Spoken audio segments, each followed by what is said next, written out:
Bienvenidos a bordo, a este vuelo que tiene una novedad. La primera novedad es que Mauricio Macri ya no va a bailar, lo cual para alguna gente va a ser una buena noticia. Para otros que se entusiasmaban con los bailes de Macri tan parecido a Freddie Mercury, pero del tema ese del baile vamos a hablar después. Antes, la obligación es lo que pasó ayer en la capital y la realidad de que Martín Lustó tenía razón. Quería ir al balotaje, fue al balotaje y el balotaje casi tiene un sentido particular para él porque estuvo muy cerca de ganar. Más, si hubiera creído que ganaba, quizá hubiera actuado distinto en los últimos 10 días. Y también tenía razón Horacio Rodríguez Larreta, porque Horacio Rodríguez Larreta, con bastante criterio, decidió no ir al debate con Lustó. Porque, ¿qué piensan ustedes que hubiera ocurrido si en el debate Lustó en alguna medida se imponía a Rodríguez Larreta? El resultado tal vez hubiera sido aún mucho más ajustado. Hoy tenemos a alguien que nos va a explicar todo este fenómeno de los resultados.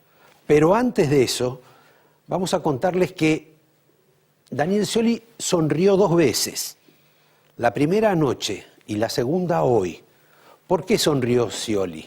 Bueno, primero porque descubrió que la debilidad de Mauricio Macri de ayer en los comicios porteños fue manifiesta. Y eso, bueno, lo agranda. Sin embargo, la noticia más importante para él fue la decisión manifestada hoy por Lustó de que él, al final de toda esta película que viene en la elección nacional, va a votar a Margarita Stolbizer. Esto es, Lustó, vaya a saber cuál es su verdadero caudal político, ha decidido que no se polarice la elección nacional, que Scioli no compita solo contra Macri. Y de ese modo participan sus amigos eventuales, Sanz, Margarita Stolbizer, el propio Massa. Se crea un tercer cuerpo. ¿Y por qué eso lo hace sonreír a Scioli? Porque Scioli está convencido que él puede llegar a sacar 40% de los votos.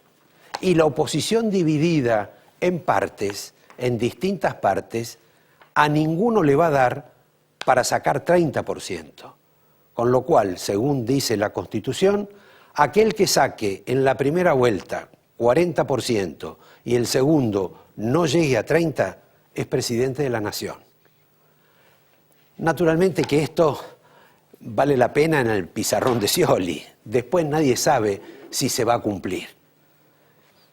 Vamos aparte del festejo de Scioli, de Cristina, vamos al festejo de Macri de ayer, porque Macri finalmente ganó, pero ganó y ha tenido que cambiar, después de ganar con Horacio Rodríguez Larreta, casi violentamente.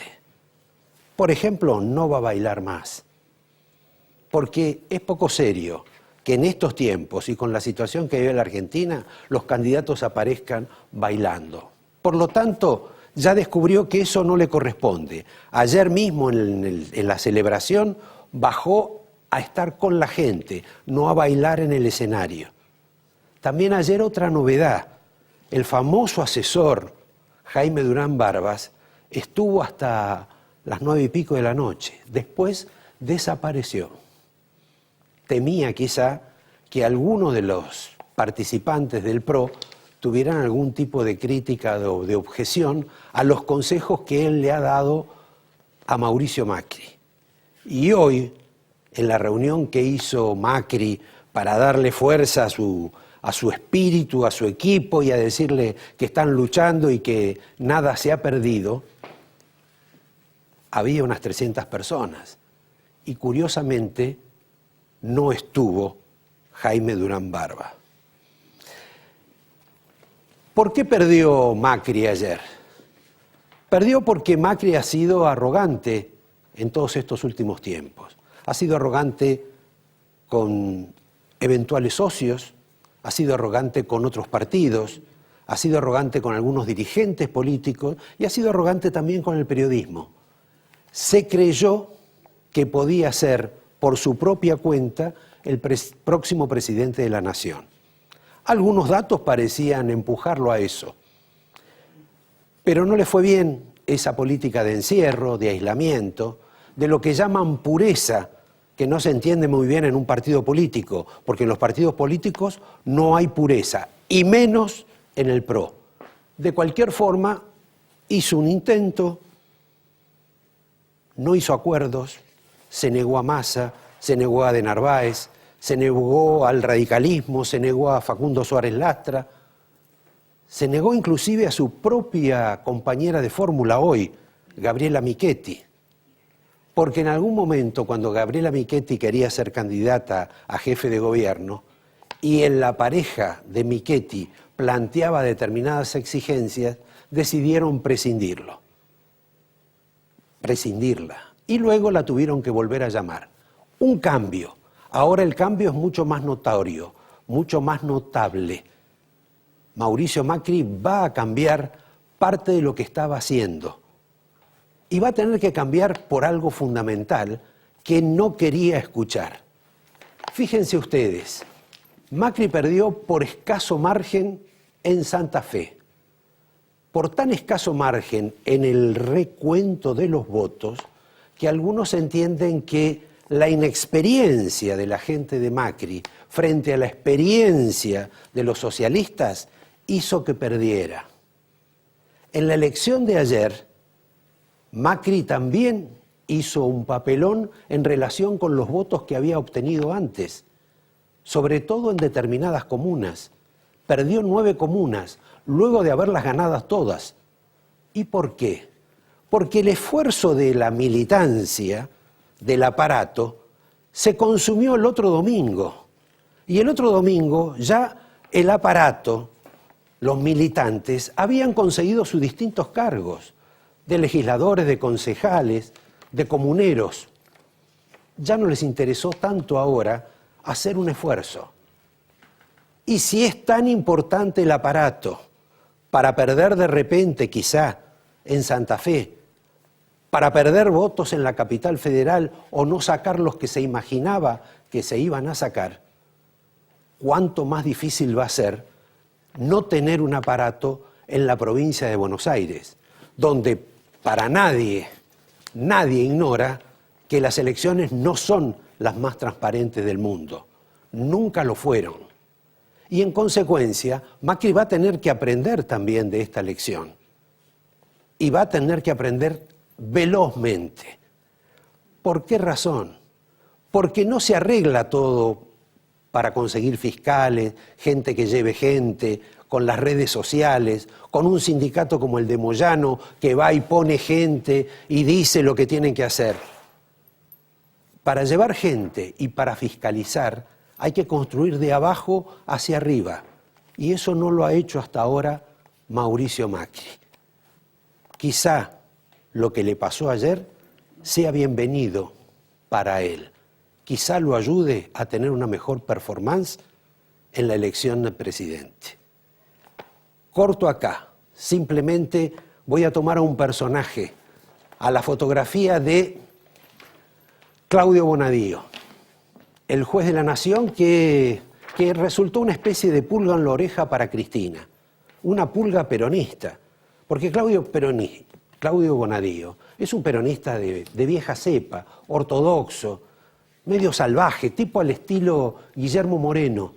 ¿Qué le dio por hacer ejercitarse en la rama judicial?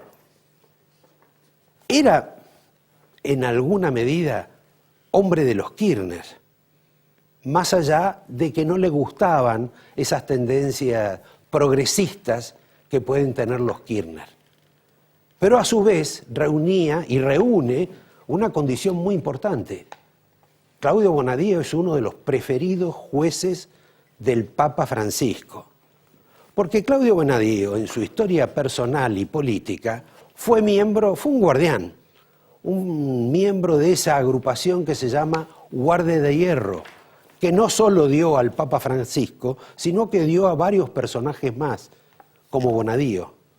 Y Bonadío reunía una serie de condiciones: peronista, hombre del Papa, hombre que además podrán decir que era de la servilleta, pero es tan de la servilleta como los que ahora dijeron que él no sirve como juez. O sea, son todos lo mismo, porque los jueces, no nos equivoquemos, son todos iguales. Fueron puestos en distintas épocas como las capas de la cebolla, pero son todos iguales. Bonadío, además, tenía cerca a mucha gente amiga de él, a mucha gente que ahora trabaja con Scioli. No es que Scioli pidió verlo a Bonadío. Si Scioli lo quiere ver a Bonadío, lo llama por teléfono. Y si Bonadío lo quiere ver a Scioli, lo llama por teléfono. Esta es la realidad. Lo que querramos escuchar o nos quieran hacer decir en las pantallas de televisión o en las radios es otra. Y por último, para cerrar, Bonadío era muy flexible para este gobierno en otros tiempos, cuando lo enfrentaba, porque Néstor y Cristina eran de Clarín, mientras Bonadío estuvo siempre en contra de Clarín. Tan en contra estaba como Alejandra Gil Carbó, y llevaron dentro de su área una lucha contra Clarín. Luego, cuando el gobierno decidió enfrentarse a Clarín, en alguna medida Bonadío se tiene que haber sentido bastante feliz por eso. Aún así, después de todas estas identidades comunes, lo cierto es que Bonadío era una pulga en la oreja para Cristina, para el hijo de Cristina y sobre todo también para el gerente de las empresas de Cristina, que me parece es como él y Sancho. Son como el primer chanchito que hizo la casita de paja. Ante cualquier soplido se viene abajo. Les dije que tenía un invitado vinculado al tema de las encuestas que se llama Sergio Berenstein. Tenemos a un economista que es Enrique Seguach. Y antes voy a invitar para que trabaje de periodista, que me acompañe un rato acá y allá también, a Alfredo Leuco. Vení, Alfredo, por favor. ¿Cómo le va? Muy bien. Gracias, Roberto. Por favor, te agradezco. ¿Me querías hacer trabajar de periodista? Y por lo menos, ¿no? Además tenemos estos silloncitos especiales. Les vamos a decir, y te advierto a vos también, que las características del programa por los próximos 3 meses van a ser distintas. Porque los argentinos vamos a tener que escuchar cada 15 o 20 minutos y ver las campañas promocionales de los partidos políticos. Una especie de oxigenación de educación democrática que vamos a tener con Macri, con la izquierda, con Scioli, con Massa, con De la Sota. Vamos a terminar con las hormonas infladas de escucharlos y de verlos a cada rato. Pero ahora que vamos a pasar a ellos, antes le digo a Alfredo, bienvenido, y entramos en tema después de este corte. Gustazo. Ustedes saben que lo invité a Alfredo por solidaridad. Él a fin de año seguramente va a quedar sin trabajo porque se va Cristina y no va a tener a quién criticar, ¿no? ¿Lo tenés pensado eso en tu planificación personal? Pero viene Máximo, viene Néstor Iván, digamos, hay toda una dinastía de los Kirchner, viene Alicia gobernadora. ¿Y vos crees que te van a rendir tanto estos personajes de la familia? Vamos a ver, no me puedo anticipar tanto, Roberto, no me puedo. Qué bueno. Escúchame, con relación al episodio de ayer de esta especie de golpazo que recibió Macri, sí, hay como una especie de conciencia colectiva en echarle toda la culpa a Jaime Durán Barba, sí. Primero porque en algunos casos se lo ha ganado, segundo porque es ecuatoriano, tercero porque es una persona no demasiado accesible a muchos. ¿Vos qué crees? ¿Que Durán Barba le decía lo que él cree que le tiene que decir a Macri o le decía lo que Macri quiere que le escuchar? Bueno, siempre esa relación entre los gurúes, los consultores, los políticos es una relación de ida y vuelta, ¿no?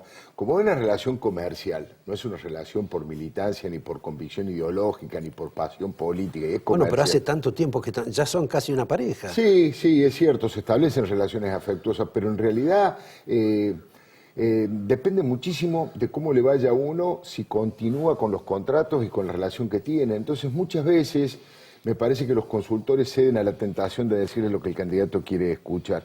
Ahora, hablando de escuchar, te escuchaba atentamente la columna, tu editorial, y comparto varias cosas, pero hay una que comparto especialmente, es que yo no sé si es que no creen o no han podido construir organización territorial, digamos. Han pagado caro eso, no tienen en Santa Fe, no solamente que tuvieron que apelar a fiscales que consiguieron a través de internet, y ahí se les metieron kirchneristas, socialistas. Fíjate que ganaron 2 intendencias chicas en Santa Fe, con un candidato de 30 puntos, ganaron 2 intendencias. Y además, lo que vos decías sobre la facilidad para modificar algunos números que suele haber en las elecciones cuando no es con contundencia. Sobre todo cuando no hay presencia. Cuando no hay presencia. Eso me parece que ha sido un problema en todo el país. La no implantación del PRO en distintos lugares de la Argentina y solamente con mucha fuerza en capital y en los demás lugares con figuras conocidas, me parece que le está exigiendo al PRO que redefinan esto de qué es un partido político. Y un partido político me parece que como mínimo tiene que tener una base de construcción territorial. Pero estamos a 3 meses. Ah, no, claro, ya no es tan fácil hacerlo. Ya no tiene posibilidad de hacer pacto con nadie, de contratar ayudas. No. Yo creo que las posibilidades de Mauricio Macri ahora tienen que ver con, si es cierto, yo no lo sé, lo vamos a comprobar en las elecciones, que la intención de cambio, de sacar del gobierno al peronismo / kirchnerismo / ciolismo, es tan fuerte que supera el 50% de la población y que se verá en una segunda vuelta. Yo a esta altura no estoy seguro. Hace 4 meses yo decía, cualquier candidato opositor en segunda vuelta le gana a cualquier candidato oficialista. Hoy, la verdad que no estoy tan seguro y veo las cosas mucho más parejas, ¿no? ¿Vos no ves que aparte de no bailar, de seguramente menos globos, seguramente un poquito en la sombra Jaime Durán Barba, posiblemente alguno de esos asesores entrañables de Mauricio, que son 2 o 3, caso Marcos Peña también, vamos a mirar que, che, flaco, por ahí, correte un poquito. ¿Vos no crees que también va a haber un cambio en la posición política de Mauricio? Porque uno, después de las declaraciones que hizo anoche, cuando hizo el discurso, sí, me parece que hay un cambio ahí, como vamos a tratar de estar más cerca de la gente, vamos a irnos del centro derecha. ¿Te parece o estoy equivocado? No. Esa es un poco la decisión que han tomado. De hecho, ya hubo esta tarde-noche una polémica muy fuerte al respecto. ¿Qué hizo Mauricio Macri anoche? Según el consenso que lograron con toda su gente que trabaja cerca de él, dijeron, bueno, no vamos a ningunear absolutamente el kirchnerismo. Por algo están midiendo lo que mide la imagen positiva de Cristina y la de Scioli. Vamos a recuperar los aspectos positivos y vamos a diferenciarnos en los que realmente nos queremos diferenciar. Entonces, dijo, YPF la vamos a administrar bien, pero va a seguir en manos del Estado. Aerolíneas Argentinas la vamos a administrar bien, pero va a seguir en manos del Estado. La asignación universal por hijo, por favor, no la voy a tocar de ninguna manera. Pero todo eso estaba ya sobreentendido. Estaba dicho, en otras ocasiones lo había dicho, no con tanta contundencia. El kirchnerismo que hizo lo empezó a gastar diciendo, se dio vuelta, si no votó ninguna. No votó a YPF, no votó Aerolíneas Argentinas, ¿qué hizo? De hecho, hay un reportaje de Máximo Kirchner que le hacen en Radio Nacional de se burló de Gregori, y se burló diciendo, pensé que era Recalde. Pero perdón, la novedad es que Macri le contestó. Le contestó, sí. Cosa que era como impensado. Hasta ayer era impensado eso. Sí, le porque contestó, si no prefería el silencio ingenieril, ¿no? Claro, no, le contestó y duramente. Le contestó 2 cosas duramente. Primero, diciéndole, nosotros tenemos una concepción del Estado de hacer un Estado eficiente y presente. De hecho, en la Ciudad de Buenos Aires no hemos privatizado nada y tenemos un Estado presente. Tenemos no somos más Estado. Más Estado. También cobramos más impuestos. Más impuestos.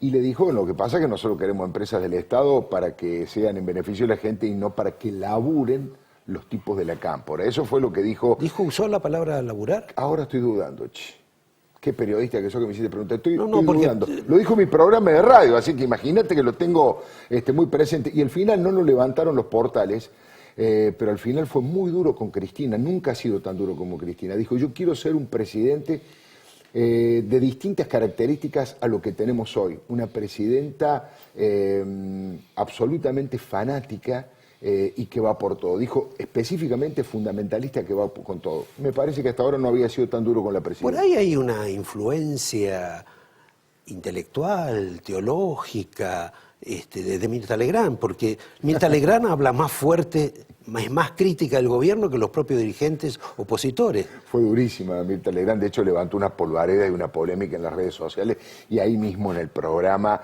bueno, le salieron a decir, bueno, Mirta, la dictadura es la ausencia del Estado de Derecho, digamos. Es cierto que este es un gobierno, yo creo que es un gobierno brutalmente autoritario, creo que es el gobierno más corrupto desde que se reinició la democracia, creo que es un gobierno que intenta buscar un partido único. Ya estás casi tocando a Mirta. Ya empiezo, ya claro, estás llegando. Pero ahí me quedo, ahí digamos, te no quedas. lo comparo porque, bueno, he padecido la dictadura como todos los argentinos, los desaparecidos, la no política, la no libertad. Pero sí, Mirta, más allá de que no comparto ese concepto, me parece de una valentía importante y siempre es útil la gente que es valiente, sobre todo en una sociedad y en una clase de dirigente que ha sido bastante cobarde en muchos aspectos. Como pregunta final del episodio de ayer, me resultó casi sorprendente, no la declaración de Lustó de decir que finalmente él va a votar a Margarita Stolbizer, porque él finalmente participa del espacio presunto, no sé, hay casi descifrar el jeroglífico que es todo esta agrupación de partidos que está con Macri, con Sanz, con Margarita, con Carrió, etcétera. Pero dijo que él solo vota a Margarita al final de todo. Al final de todo, sí. Arranca votando a Sanz, ¿no? Es como que está muy mal con Mauricio. Y Mauricio, hoy y su gente, han salido a cuestionar bastante a Lustó, ya lo venían cuestionando. Es como que se estableció también ahí un conflicto de tipo personal, como el que tuvo con, no sé, con De Narváez, como el que tuvo con Massa. ¿Lo ves así? Puede ser que hayan quedado algunos resquemores desde el punto de vista personal. Desde el punto de vista ideológico, Lustó fue muy contundente. Él dijo, yo aspiro a construir en la Argentina una socialdemocracia moderna. Mauricio Macri, no lo digo peyorativamente, representa a los sectores más conservadores, que es como se denomina así en la política internacional la ubicación ideológica. Que ahora va a querer dejar de ser Mauricio. Claro, ahora Mauricio yo creo que como casi todos también hace un giro hacia el centro y a tratar de buscar también lo que son las virtudes del contrincante. Suele ocurrir bastante en las elecciones en ese aspecto, ¿no es cierto? Así que, y también Lustó preocupándose por su partido y por su futuro personal. Obviamente tiene que tratar de fidelizar. De esos votos hay una parte importante que no son ni van a ser nunca de él, obviamente, porque son votos kirchneristas o votos de la izquierda más dura, ¿no? Pero me parece que la pelea con Macri le sirvió. A Lustó le sirvió enfrentarse a Macri y a Rodríguez Larreta para encontrar una identidad y de hecho, hoy por hoy, es la nueva estrella de la política de la Ciudad de Buenos Aires. Sí. Como todo en la capital federal, normalmente esas estrellas se suelen desintegrar con algún tipo de velocidad. Esperemos por el bien de Lustó que no sea así. Les decía y le repito a Alfredo que, bueno, ustedes han visto que el gobierno sacó un decreto sobre la posibilidad en alguna medida de que la presidenta o el Ejecutivo investigue a los ciudadanos, que lo despidió a Cabral cuando no había ninguna razón para despedirlo, de una de las cámaras, que estableció todo el tema de la subrogancia como mecanismo de incorporar jueces, fiscales y mucho personal, y ahora también lo ha despedido a Bonadío de la delicadísima causa Otesur. ¿Qué es lo que persigue? Uno imagina lo que persigue Cristina, pero puede ser tan abierto, tan crudo, tan ferozmente autoritario. E impune. E impune, por supuesto. Mirá, es muy clarito, son 3 etapas para mí. La primera etapa es la del intento de cooptación, domesticación de la mayor cantidad de integrantes de la justicia con el objetivo de generar un nivel de blindaje y de impunidad hacia Cristina Fernández de Kirchner, que ninguna de las causas más complicadas la rocen y la salpiquen. De hecho, has nombrado a Cabral y allí había una doble vía, que es la de el tema de la constitucionalidad o no de Irán y el tema de Otesur, y la más grave de todas, porque realmente su propio hijo ha dejado estado los dedos pegados absolutamente en todas las actas, porque, bueno, lo que ha mostrado en estos días el periodismo y que descubrió Bonadío, es una acta en donde Osvaldo El Bochy Sanfelice siendo presidente de OTESUR, le otorga un poder absoluto a Máximo Kirchner, por lo tanto, es absolutamente responsable de todo lo bueno y de todo lo malo que ha ocurrido ahí. Primero, lograr ese nivel de impunidad. El segundo paso yo creo que es poner palos en la rueda o tratar de influir en el futuro gobierno, no importa quién sea, si es Scioli, Macri, Massa, el que sea, tratar desde adentro de influir desde la justicia.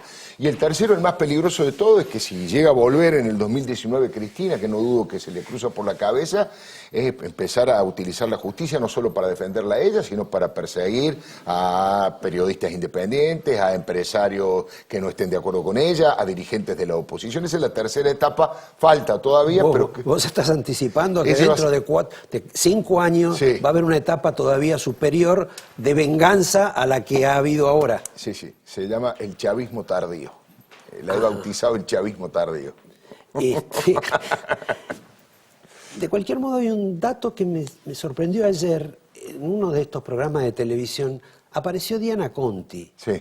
Y en un momento dijo algo así, no puedo reparar exactamente las palabras, como, bueno, esto de que lo persiguen a Máximo y a todo, si esto es la sucesión, esto es, lo que ella en alguna medida planteó es que Máximo no tiene nada que ver con todos los irregularidades, por no decir ilícitos, que hubo antes, que esto es como el que él ha heredado la plata y claro... Que ya venía no limpia esa plata, exacto, que no era limpia. Ahora, si esto es así, ¿van a seguir haciendo homenajes a Néstor Kirchner? Bueno, es gravísimo. Diana Conti se ha especializado por meter la pata en varios temas. Las dos. Las dos, pero básicamente en el tema del dinero. Aquí en estos mismos estudios, en esta casa que tan bien me ha tratado en su momento, en estos mismos estudios Diana Conti llegó a darle una explicación al nivel de fortuna poco explicable de los Kirchner, diciendo que, bueno, la necesitaban para hacer política. No se puede hacer política si vos no tenés dinero y por lo tanto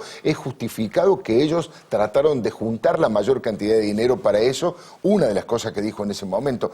Me parece que es muy difícil para cualquier militante kirchnerista, por más fanático que sea, explicar el enriquecimiento de los Kirchner, la manera en que lo ha hecho, la manera y digamos, las dimensiones que ha tenido su fortuna, ¿no? Bueno, por ahí después, cuando no estén más en el poder, empiece a vender los hoteles para solventar los gastos en política que va a tener en su campaña para esa especie de chavismo tardío que vos has anticipado como plenitud laboral tuya. Pero porque... ahí sabés, voy a ir por el quinto libro, exacto. Roberto, el chavismo tardío es por el quinto libro. Ahora, Recondo dijo el otro día que lo que pretende Cristina es eliminar la justicia. En realidad es el derecho, pero no importa. No vamos a discutir con un juez por eso. Por semántica, no vamos a dar discusiones semánticas. ¿Vos lo ves tan así? Sí. Bueno, creo que tiene el germen del autoritarismo está absolutamente metido. Y vos sabés que yo tengo una teoría que los he conocido. A Cristina la entrevisté 12 veces, Roberto y a Néstor lo conocí mucho. Creo que más que ideológico, la carga autoritaria que tienen está muy ligada a sus características personales. Como seres humanos, digamos, carecen de amigos históricos y permanentes, no tienen prácticamente otro interés en la vida que el poder y el dinero. Vamos a hacer otra vez la historia de los Kirchner. Yo ya te digo, tengo 10, 12 años de los Kirchner, ya sí, basta. Basta de los Kirchner. Sí, ¿De quién querés que hablemos entonces? No, hablemos un poco todavía esto que quedó de la justicia ahí colgando. No, creo que no hay ninguna duda que van por todo, digamos. No hay ninguna... Tan claro tenés vos el tema de la justicia y los Kirchner, tan manifiesto y además lo declarás, lo manifestás, te arriesgás. ¿Por qué Mauricio Macri no ha tenido esa actitud? Porque uno lo puede entender a Scioli. ¿Te denuncia de eso? Sí. Bueno, digamos, es una extraordinaria pregunta, y yo creo que la gente que trabaja con Macri cree que hace bien en no dividir por ese lado, para no tener una actitud demasiado confrontativa con la presidenta por la imagen positiva que tiene. Yo creo que hacen mal. Yo creo en ese sentido que Massa, tratando de ubicar y de buscar un lugarcito en el escenario político, ha jugado mucho más fuerte que Macri en ese aspecto, diciendo que tiene que meter preso a todos los corruptos. No hemos vivido 12 años normales respecto de la corrupción, Roberto. Te digo en serio, no es que quiera volver al mismo tema, pero... a ese tema podés volver el que quieras. No, el tema de las historias, de dónde nacieron, Pero digo, cómo acá ha se habido una formaron. mega corrupción de Estado, una matriz, como dijo la doctora Carrera, una matriz corrupta del Estado, y han incorporado mecanismos muy novedosos. La corrupción de todos los gobiernos, que era vos haces sobre una poco obra... desprolijo. ¿Cómo? Un poco desprolijo. Bueno, un poco despolijo por el nivel de impunidad que han sentido siempre, pero han incorporado a lo que era habitual en la corrupción en el mundo, que es vos haces una obra pública, me das el 10, me das el 20, yo te la devuelvo, que es la tradicional, le han incorporado enriquecer a empresarios suyos, amigos de ellos, algunos de ellos, como el caso de Lázaro Báez, ni siquiera son amigos, son, según Eduardo Arnold, que estuvo 8 años con Néstor de Vice, empleado, y según Mariana Zubik, testaferro, o sea, mucho más que eso. Y el tercer mecanismo es que en algunos casos han intentado quedarse directamente con las empresas. Eso no lo habíamos visto hasta acá en la Argentina. Han perfeccionado los mecanismos de corrupción, ¿no? Con algunas se quedaron. Con algunas se quedaron, por supuesto que se quedaron con algunas. Suspendemos el capítulo de la eventual prisión de acá del compañero Berenstein, pero ¿vas a defender a la corporación tuya de los encuestadores en este error? Porque la verdad, Sergio, mucha gente cree que los gobiernos, sea el de Scioli, sea el de Macri, sea el que sea, compran a todos los encuestadores, todos juntos, como si fuera un paquete universal. No, no es cierto. Pero no me siento más parte de esa corporación. De esa corporación. Tampoco creo que sea una corporación, ¿no? Como tal, hay gente que hace muy bien el trabajo. Acá hay muy buena calidad en los sondeos que se hacen, ¿no? El problema es cuando se toman demasiado literalmente en la pronosticación, en los pronósticos de los resultados electorales. Las encuestas en el mundo se utilizan como un instrumento analítico y para eso sirven, para las campañas, para tomar decisiones. Pronosticando tienen fallas como cualquier elemento analítico basado en sondeos que son algo del pasado y que aparte tienen una cantidad de supuestos. Esto se hace en general por teléfono. La gente utiliza poco el teléfono, Roberto, como vos sabés. Sí, todo el teléfono de línea es como el combinado de la casa de tu abuela, ¿te acuerdas? Estaba ahí, pero se usaba poco. Y al mismo tiempo hay censos que ya están mal hechos. Hay mucho que no es un buen censo en Argentina y partimos de datos demográficos que no son demasiado precisos, ¿no? Hay cantidad de arrastres de errores que te explican por qué fallan muchas veces. Bueno, pero a lo concreto. Sí. ¿El resultado de ayer lo afecta políticamente a Mauricio Macri para la elección nacional? Si lo capitaliza bien, lo ayuda mucho. Coincido con el final de tu comentario. Porque hay ciertos errores que es mejor cometerlos al comienzo de las campañas. Así es, por eso el futuro de Sergio Massa sería brillantísimo. Bueno, Sergio Massa falta todavía ver si se recompone o no, pero en la carrera política de Massa, créeme que los últimos 7 o 8 meses van a ser fundamentales. En el caso de Macri, pensar en un boxeador que recibe una piña en el segundo round, de 10 o de 12, si absorbe bien, sabe cómo tiene que posicionarse en el centro del ring y por ahí lo capitaliza positivamente, si absorbe el golpe, ¿verdad? Por eso me parece que de cara a lo que queda de las elecciones, que es lo más importante, Macri tiene la chance de tener una estrategia un poquito más sofisticada. Hasta ahora predominaba la idea que la línea argumental central de esta elección era cambio de continuidad. Eso no es tan así. No por lo menos hay... y Macri lo que está demostrando es que está más por la continuidad que por el cambio. No solamente, sino que hay otras dimensiones que hay que explorar. Nunca una elección se resuelve en un solo conflicto. Hay más cosas. Hay cuestiones económicas, cuestiones que tienen que ver con la seguridad. Cambio y continuidad son conceptos un poco, si querés, abstractos. Cuando bajás un poco más a las preocupaciones de la gente, podés, de alguna manera, llamar al electorado a que piense en otros aspectos de la realidad que no se resumen en la idea de cambio de continuidad o de cambio previsible. Me parece que esto recién empieza, Roberto.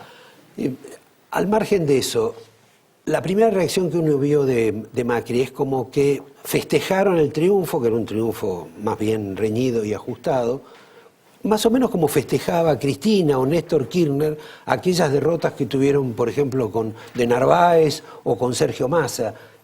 ¿Qué les pasa a los dirigentes de primera línea que celebran este tipo de acontecimientos cuando son derrotados? Hay como una suerte de catálogo que dice no podés aceptar que que te vencieron y que quizá es bueno decir que te vencieron. Pero Macri ganó la elección. No, ya sé, pero digo... Estamos hablando de un hubiera perdido. No me estoy refiriendo a eso. Lo que estoy diciendo es aceptar que no tuviste la performance que dijiste que ibas a tener. Porque el tema es que dijeron que iban a tener eso. Porque a las 7 de la noche salió Santilli y dijo que había 10 puntos de diferencia. Eso fue un error. Basado en encuestas boca de urna que estaban sesgadas o que habían. Pero que errado. también se habían equivocado el otro domingo. Por menos diferencia, pero sí, tenés razón también. No me des la razón. Decime por qué No, lo pero hacen tu así. pregunta es buena porque se festejan las derrotas. Exacto. Y eso pasó en algunas oportunidades. Pasó, por ejemplo, con el Frente para la Victoria en las primarias de abril, ¿no? Está esta idea de que tenés que mostrarte de ganador, tenés que mostrarte fuerte, que nunca tenés que dar la sensación de derrota. ¿Te acordás de la elección del 2009? Cuando Néstor Kirchner enseguida, después de la derrota con De Narváez, hacen como una mezcla de números diciendo, al final, por tanto, en realidad ganamos la elección. Sí. Bueno, es justamente a eso me refería. Tenés razón, yo creo que la idea es demostrarte débil y demostrarte que perdiste, es algo que es un lujo que no te puedes dar en política, ¿no? Pero el electorado por ahí quiere también a alguien que más de humano. pronto... Exactamente. Totalmente de acuerdo. Pero eso no predomina en la política, donde hay que demostrar que estás bien a pesar del golpe, ¿no? En esta nueva situación, vos que lo tratás o lo conocés, supongo que lo seguís tratando, Ernesto Sanz, ¿cómo queda el radicalismo? Porque el radicalismo, digamos, fue medio apartado un poco por Mauricio Macri y estaba con Lustó. En esta nueva situación en la cual Lustó dice voy a apoyarlo a Sanz, pero si no gana voy a ir con Margarita, y el radicalismo tiene que ir con Macri, ¿cómo queda el partido? Queda medio raro, ¿no?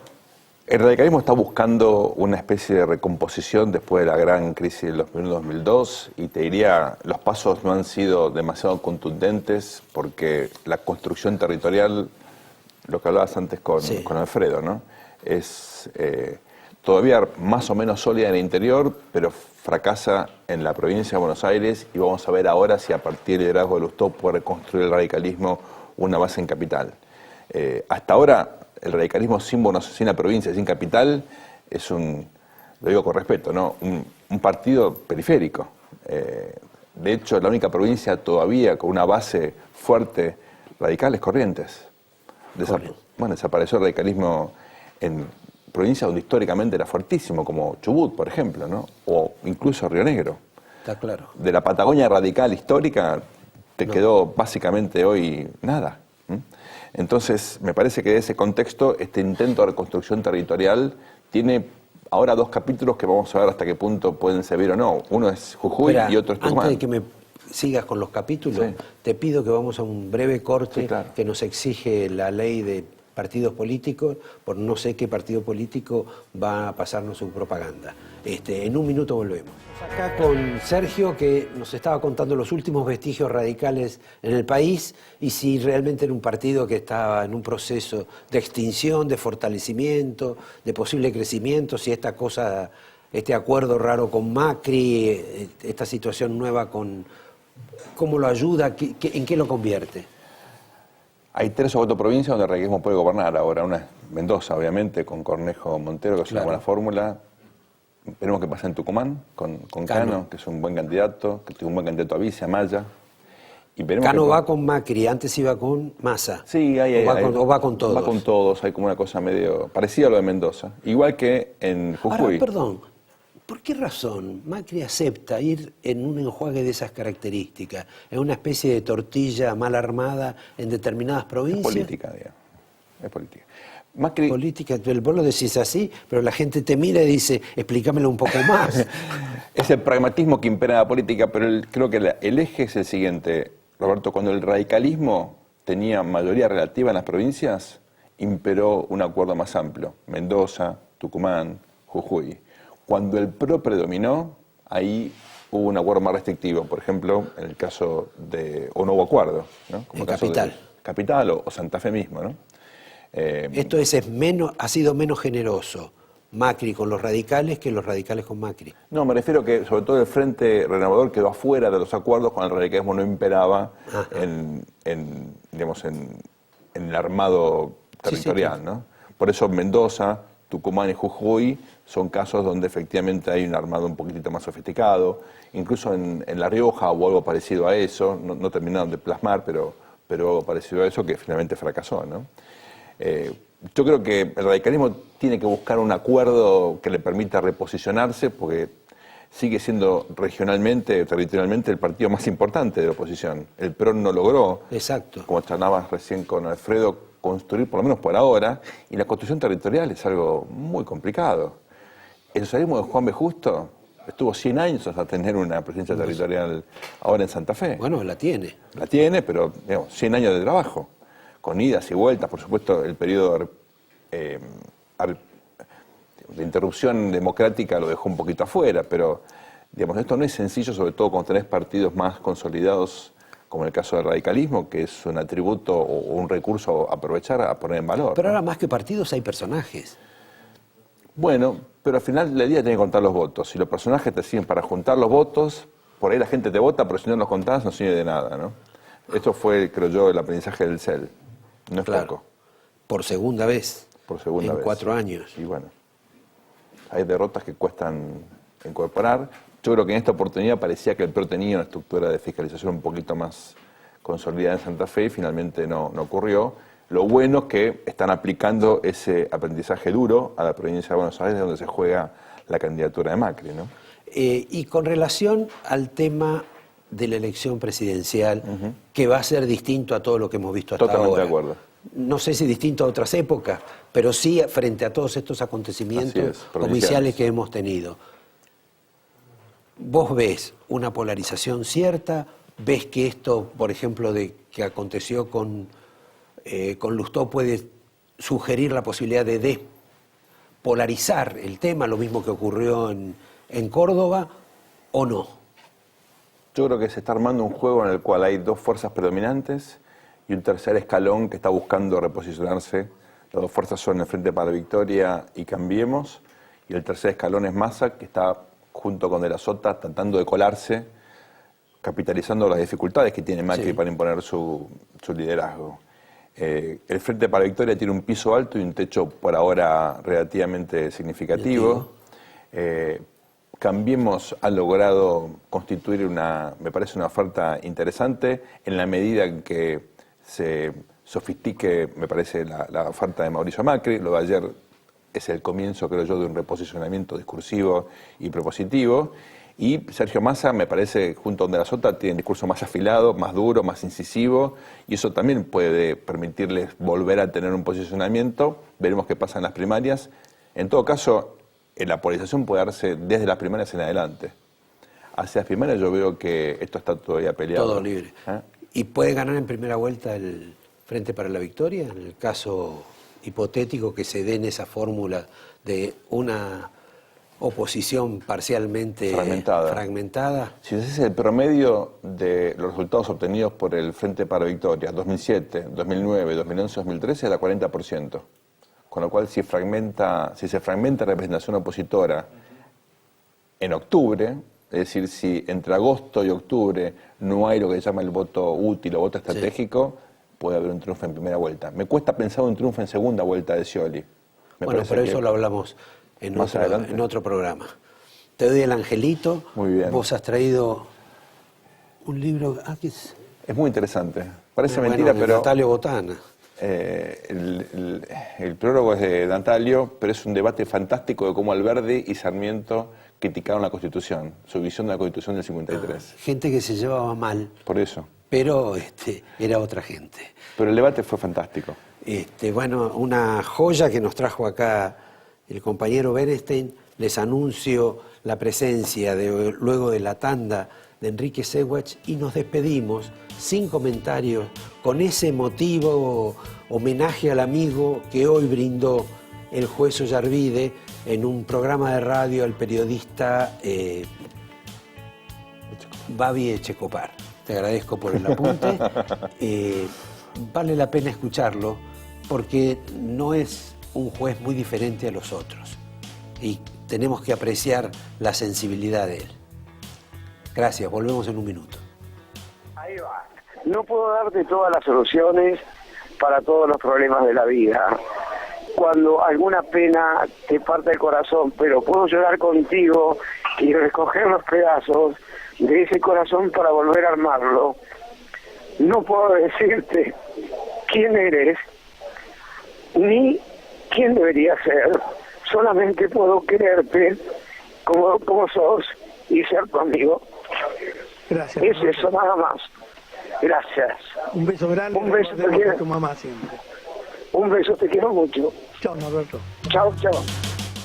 Le decía acá a Enrique que si uno tira un mes y medio hacia atrás, de pronto uno lo veía a Kicillof como una especie de luminosidad especial, muy cerca de Cristina, etcétera. Sin embargo, en este último mes y medio es como que se ha opacado, digamos, la... Lo que pasa es que quizás las señales de, entre comillas, éxito que mostraba, que era una brecha baja, el dólar tranquilo, la actividad económica que con este boom de gasto y de paritarias iba a volar, no se dio, y sospecho que ahí estará un poquito la cuestión. Pero ahora es candidato a diputado, así que debe tener que... Bueno, ya apareció, ya dijo que Macri estimula estimula las corridas bancarias y o sea financieras. Se supone que Macri va a ser presidente, entonces. Sí, menos mal. Porque si no, no le creería. Sí, la verdad ¿no? que... Bueno, pero tampoco tienen muchos enemigos enfrente, así No, que... claro, algunos tienen que contar, elegir. claro, exactamente. Ahora, se ha vuelto a las andadas, digamos, el dólar, no digo que esté alto, por el contrario, pero claro. Digamos que creció Sí, bastante, claro. Bueno, lo que pasa, aumentó la brecha. Claro, lo que pasa, Roberto, es que hay dos cosas. Bueno, primero, obviamente, estamos cerca de las elecciones y normalmente cerca de las elecciones la economía argentina se dolariza un poco más, ¿no es cierto? Pero lo cierto es que hay un problema serio, porque este año, los primeros meses de este año, en ese brillo de Kicillof, Sí. El futuro estabilizaba el presente. O sea, estaba el escenario que yo llamo de los tres tenores. ¿Viste? El escenario que era, cualquiera venía acá y te decía, bueno, Scioli... ¿Me incluís ahí entre los cantantes? No, los tres candidatos, Scioli, Massa o Macri, y te decían, como yo podría haberlo dicho, inclusive aquí, bueno, la verdad que los economistas de ellos, que yo, empezás por Bain, por Blecher, por Delgado, por Redrado, por Melconiano, por Frigerio, tienen matices, bueno, cada uno puede gustarle más uno, otros son más integrados en un programa, otros no, pero lo cierto es que no hay diferencia sustancial. Entonces había cierta calma derivada del hecho de que, bueno, cualquiera que gane la elección son parecidos, digamos, otra vez. Bueno, Los tres también son parecidos. Claro, exactamente. Ahora, eso fue desdibujándose. Por un lado, Scioli, que, bueno, se volvió kirchnerista puro, pero cristinista más fuerte, a lo mejor, o ahora demuestra ser cristinista cuando antes lo era, no lo sé, qué sé yo. No lo aceptaban. Claro, Massa que se fue desdibujando, como hablaban ustedes acá, y Macri en la polarización. Entonces, claro, ahora apareció un escenario con mucha más incertidumbre, ¿verdad? Ahora no es fácil sentarse acá y decir, por más que el problema económico sea el mismo y por más que no tienen mucho margen de maniobra, bueno, son distintos. Y a eso le tenés que sumar otra vez que el desborde de gasto del gobierno y de emisión ha estado por encima de cualquier previsión pesimista. Entonces, claro, tenés un montón de pesos en el sistema, la incertidumbre sobre el futuro, la necesidad otra vez de dolarizarse, y por más que el Banco Central está atendiendo esa demanda de dolarización, vendiéndole 500 millones de dólares por mes el dólar ahorro. El dólar ahorro, bueno, no alcanza. Entonces, el resto es al precio del dólar blue, al precio del contado con liqui, etc. Pero digamos, el blue en alguna medida lo han controlado.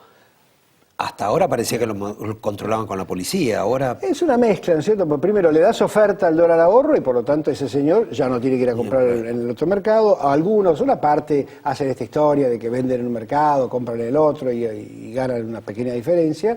Y efectivamente hay policía, hay aprietes, hay tecnología, intervenciones, hay cupos, allanamientos. Sí, además hay cupos. O sea que hoy, si querés comprar bonos más allá de cierto número, tenés que estar 40 días consiguiendo que te ofrezcan los bonos. O sea, hay toda una tecnología que a pesar de esa tecnología, escúchame, no han podido hacerlo los rusos, a pesar de esa tecnología... Cuando hablamos de rusos estamos hablando de los de la Unión soviéticos. Soviética. Por favor. No quiero mezclar... Putin, claro, no quiero al mezclar lado el de capitalismo Stalin. de Putin con Stalin, ¿no? Ni comparar. Ni comparar. Pero digo... hoy hay tecnologías para manejar estas cosas, pero por un ratito, la verdad. Y un poco estás viendo estos temas, ¿no? Pero la verdad que en el corazón de esta historia es que hay un desborde de gasto que no logró su cometido, porque yo creo que si me permitís, voy a usar tus palabras, este opacamiento que vos intuís de Kicillof tiene que ver con que él vendió que en este momento la economía estaría volando, porque entre el gasto que estamos desbordado, más las paritarias que han dado aumentos por encima, etcétera, etcétera, más todo eso, en este momento la política activa del Estado tendría que estar Y que generando... en realidad debería tener más poder adquisitivo a la gente, porque le han compensado el aumento de la inflación del año pasado con Seguro. una menor inflación ahora. Claro, pero ese mayor poder adquisitivo se va al dólar ahorro.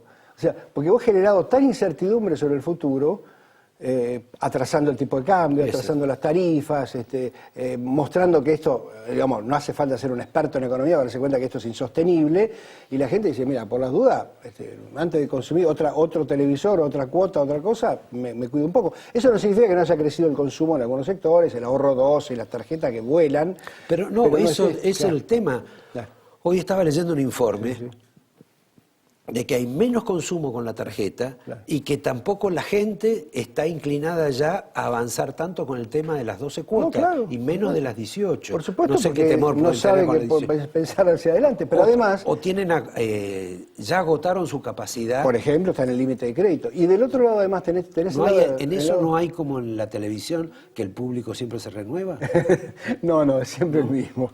Y a eso le tenés que sumar, del lado de la oferta, que la oferta necesita dólares. Entonces vos le pones cuota de dólares a las automotrices, más autos no pueden producir. Le pones cuota de dólares a los que arman teléfonos en Tierra del Fuego, más teléfonos no pueden producir. Entonces, por más que las incentives la demanda, está el problema de la oferta. Entonces, todo ese modelo que iba a crear una euforia preelectoral, no digo que no vaya a pasar, pero está todavía muy amainado, ¿no? Y está como en descenso también en algún Sí, sentido.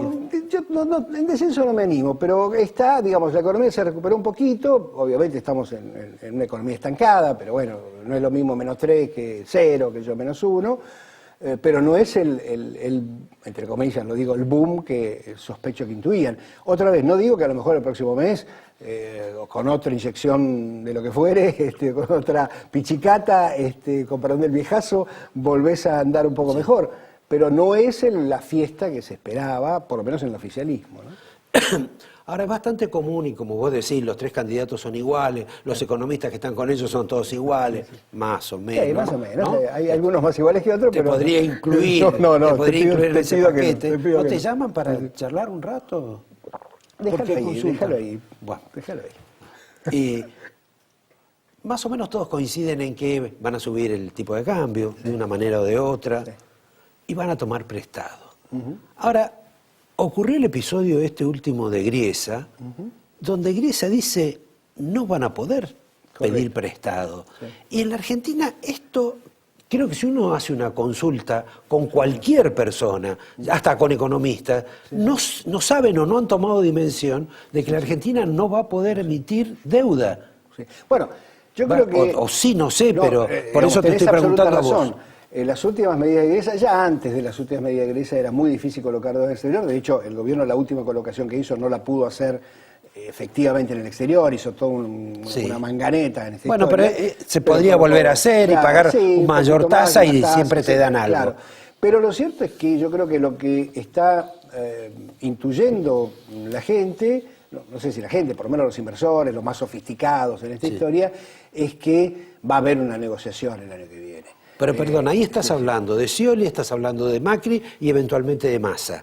No, y vos estoy decís, hablando de Macri y eventualmente de Massa. Con Scioli las noticias han estado confusas porque Bain, por pero ejemplo... si Scioli es igual a Macri eso es lo que se decía. y los economistas son todos iguales, Claro, pero lo que pasa es que ahora no sé si el economista de Scioli es Bain o es Kicillof, o la verdad que no lo sé. está bien. Entonces, en ese contexto digo, si el economista de Scioli es Bain ya hizo una oferta, dijo, bueno, hay que hacer una quita con los punitorios, etcétera, ya mostró que hay que negociar y Blecher sospecho que lo mismo, es un hombre, gente que conoce el escenario internacional. Ahora, los que Kicillof ha insistido en que no. El propio Zanini, en un reportaje que hizo Página 12 hace un par de semanas o 2 o 3 semanas, fue muy duro respecto al tema. Otra vez, puede ser una campaña, puede ser parte de la campaña, y la verdad que después la velocidad que se cambian las ideas en la Argentina es más rápida de la que por oposición pero podemos perdón, plantear, ¿no? Pero todo eso dentro de ese tráfico de volatilidad ideológica que caracteriza inclusive a los argentinos, no solo a la gente de este gobierno. De cualquier modo, me parece que está condicionada por una cuestión. Si realmente no se puede emitir deuda y casi tienen la obligación el próximo gobierno de negociar con el señor Singer y Sí, todos eso esos fue, otros, sí. para ver Que no si significa darle lo que quieren, pero es negociar. Exacto, bueno, pero para ver si le pueden dar plata prestada. Y tenés ya, digamos, la batería preparada explosiva de que si haces eso, sos la antipatria, porque eso es lo que ha dicho Zanini. Eso es lo que de algún modo u otro no le hacen decir a los economistas de Scioli, pero están con ese temor. ¿Qué va a ocurrir? Bueno, a lo mejor tenés el mismo escenario de Grecia, en donde Tsipras finalmente tuvo que sacarse de encima al extremo de su partido, correrse al centro y decir, bueno, estos muchachos que están en el Congreso, este tercio no va y voy a negociar con el resto, digamos, ¿no es cierto? Sí, sí. O sea, no, a ver, estoy haciendo política ficción y además me meto en un lugar que no me corresponde, pero digo, no pero puedo descartar un escenario en donde la parte del Congreso más de izquierda, si querés, si esa tal cosa existe en la Argentina, mi gran amigo de Sáenz decía la izquierda del Jockey Club, digamos, ¿no es cierto? Pero digo, si tal cosa existe, Hay más otra izquierda. el kirchnerismo, cristinismo más duro, y a lo mejor el próximo presidente, si es Scioli, tendrá que negociar con los del PRO, con el radicalismo, ¿no? Para ir a una negociación. Porque no te olvides que el Congreso va a tener que aprobar cualquier negociación que se haga. No, sin duda, pero lo que digo es que queda la impresión, o uno tiene la sensación, de que ya apenas haya cambio de gobierno, vas a vivir posiblemente situaciones de mucha hostilidad y conflictividad. No tengo duda, y es más, todos hablan de cómo se va a manejar Cambiemos, pero a mí me parece que la alianza más compleja es la del peronismo y el kirchnerismo, más que el del radicalismo y el PRO. Bueno, ya ha dicho en una declaración realmente que me cuesta entender, el señor Macri dijo que él no iba a hablar de Scioli porque Scioli es su amigo, con lo cual, como dirigente político, no sé, raro, los amigos es cierto que compiten, pero me parece que tienen que mostrar otras cartas. Seguramente, seguramente. Bueno, y después, una cosa que no mencionamos, que es una alternativa, porque partimos de la base de que el próximo gobierno necesita dólares. Ahora, pueden ser los dólares de los chinos, puede aumentar el swap chino, puede conseguirse plata de los rusos, que era la fantasía de los propios griegos, y a lo mejor tirás un rato más, qué sé yo. O sea, siempre tenés forma de ir estirando las cosas. Ahora, por supuesto, en un marco de estancamiento, ¿no? Si Argentina quiere volver a crecer en serio, que es que los argentinos vuelvan a invertir en la Argentina, que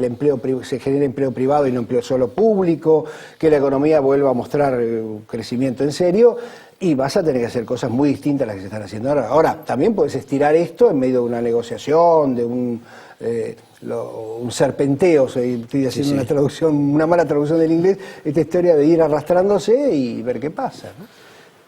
Enrique, te agradezco, espero que te hayas entretenido. Siempre. Me parece que nos dijo que si ahora es difícil, lo que se viene va a ser mucho más comprometido. Y como ustedes no lo escucharon a Sergio Berenstein en la parte de off, les digo que confirma todos los anticipos que nos está dando Enrique. Bueno, muchas Doctor gracias. Yo te Sewatch. traje, como siempre, este libro es previo a la elección del 2011 y anticipaba los 4 años, pero sigue teniendo increíble actualidad, así que te lo vuelvo a dejar. Es que el populismo es único y tiene una enorme capacidad para renovarse, es como los salmones, cuando parece que envejecen, pero de repente cuando nadan contra la corriente comienzan a rejuvenecer. Gracias Enrique, gracias a ustedes. Buenas noches. Nos vemos en el último día del amigo, con los mejores saludos para todos. Gracias.